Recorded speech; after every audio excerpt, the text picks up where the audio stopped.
It went to 5 games. Cloud9 defying expectations. It didn't feel like we beat them because we were way better than them. It just felt like we maybe had a better day. What was Huni thinking there? I would definitely say that playing around Huni is their comfort play. If Huni fails, the team fails. We live and die by Huni. 이모탈을 이기면 월드 챔피언십 갈 수 있는데 저한테 이면 3년 만에 다시 가는 월드 챔피언십이고 저를 다시 증명할 수 있는 기회를 얻은 거죠. It would mean a ton if we made it, but I think Immortals want it just as much, so it'll be tough. Losing Gauntlet and not going World would be like super sad. If we really deserve Worlds, then we should be able to beat Immortals twice. I mean, if we cannot make World, then it's like you have nothing.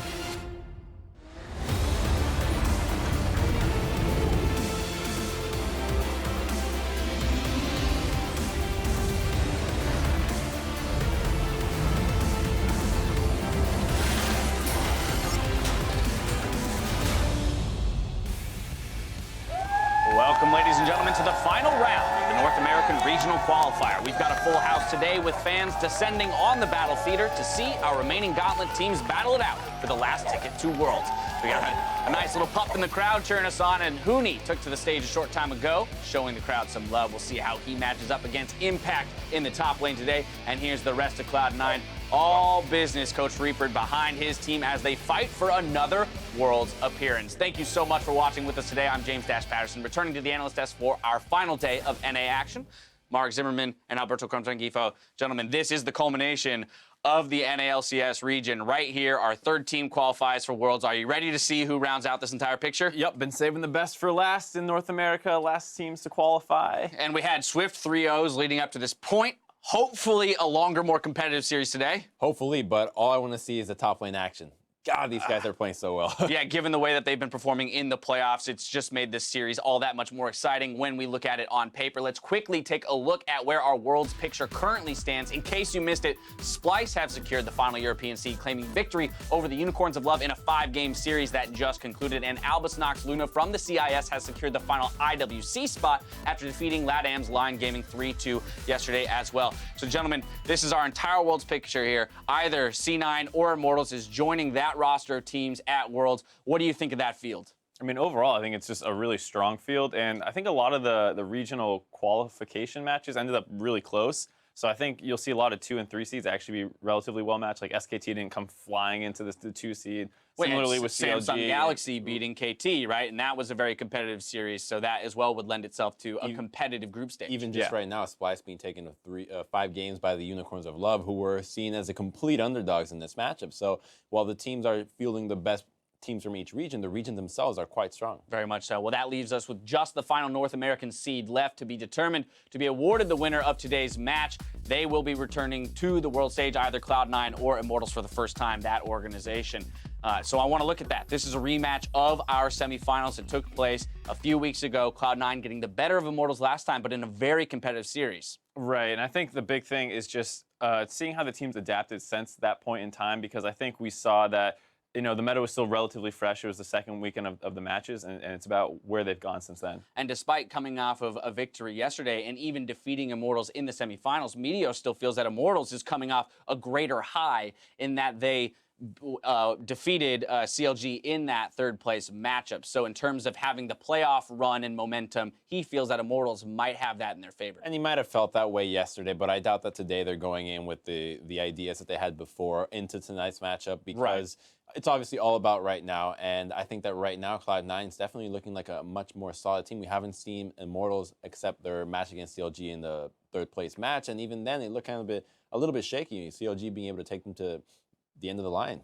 And I think a lot of people would look at yesterday's series or the fact that C9 had to prepare against 2 opponents as a rather large disadvantage. Some people might claim that. But I would have to say, given the way that the series went yesterday, you have to imagine C9 was probably aware that they'd be in full control there and could focus the majority of their attention here on Immortals and their matchup They today. played everything that they played before. They didn't show anything brand new. The only thing that they showed was Impact's playing even better, which is really showed the scary. Yasuo. Yeah, okay, so he Yasuo. showed Yasuo, right? That's one of the picks, but you can't really count on it too much. We have heard rumors that people are thinking about the Yasuo and Tanara as well, right, as the the kind of place where Yasuo top started, but one where we don't want to go back to. All right.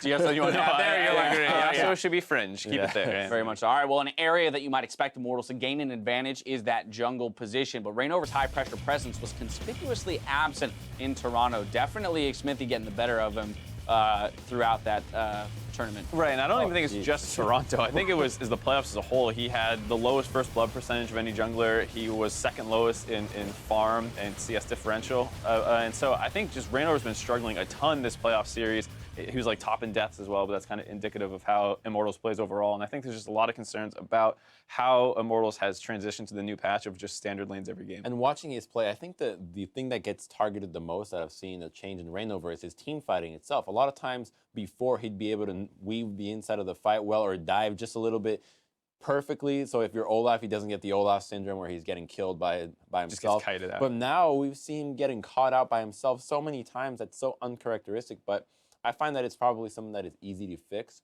that it's not something that it's a devolution of his playstyle. Well, and then of course, we always, when we talk about Reignover, we talk about Huni, and although he might, or up to this point, might have had to compensate a little bit for Reignover's lackluster play, Huni's been flexing his muscles in that top lane, especially on patch 615, and so that, you already hit it, featured matchup today, Impact versus Huni is going to be a sight to behold. Yeah, I think it's really close too. I mean, Huni's definitely a little bit of a feast or famine player with some weird pocket picks, but Impact just plays the meta super well and is super consistent. Doesn't really have many like bad games. I have to give him the edge for this one. Being able to play all the champions that make the team composition work doesn't deter from the team itself. Whereas you have Immortals on the other hand, where in order for Huni to get his lane going, he has to go with the counter picks a lot of the time, and that makes the team composition a lot weaker. We saw the Riven game that they played in the semis against each other, that it just didn't work because the comp had no ways to actually fight.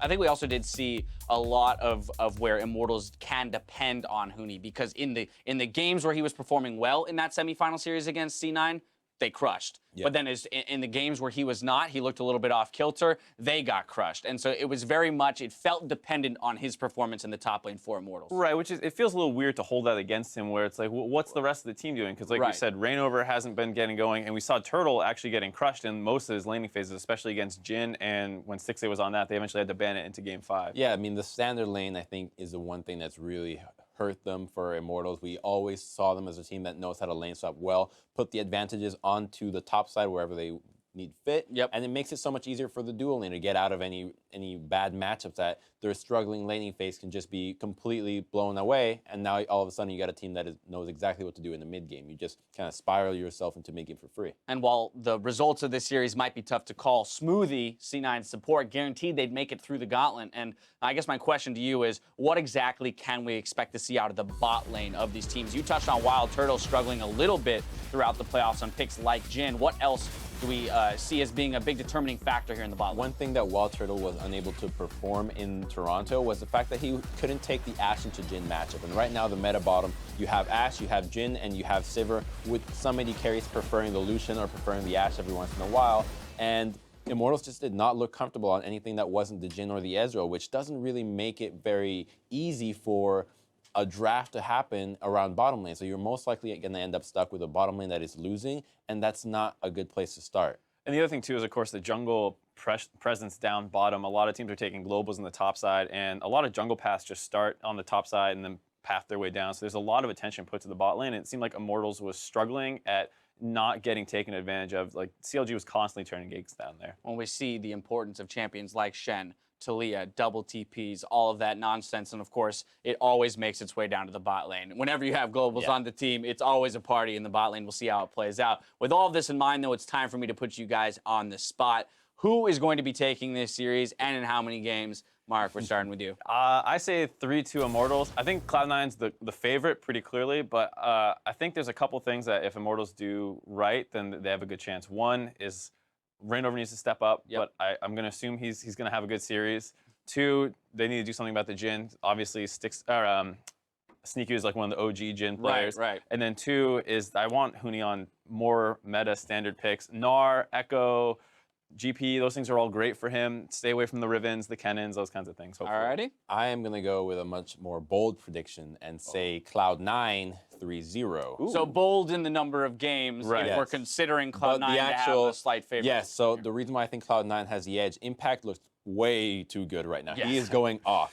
Also, Meteos is just your conservative jungler. He's a guy that doesn't take a whole lot of risk. And again, somebody that Reignover, he will probably, or Reignover won't have as many opportunities to take advantage of somebody doing something that will be easily to punish. Jensen obviously holds his own on mid lane, and the bottom lane of Immortals has just looked so shaky. In the past couple of games that they've had, it just doesn't look very good. The drafts are just off, and they have had so much time to fix these mistakes, and honestly, we haven't seen any of them being tackled. All right, split decision on the desk, but only time will tell who's made the right choice. So let's send it over to the casters to get us into the game.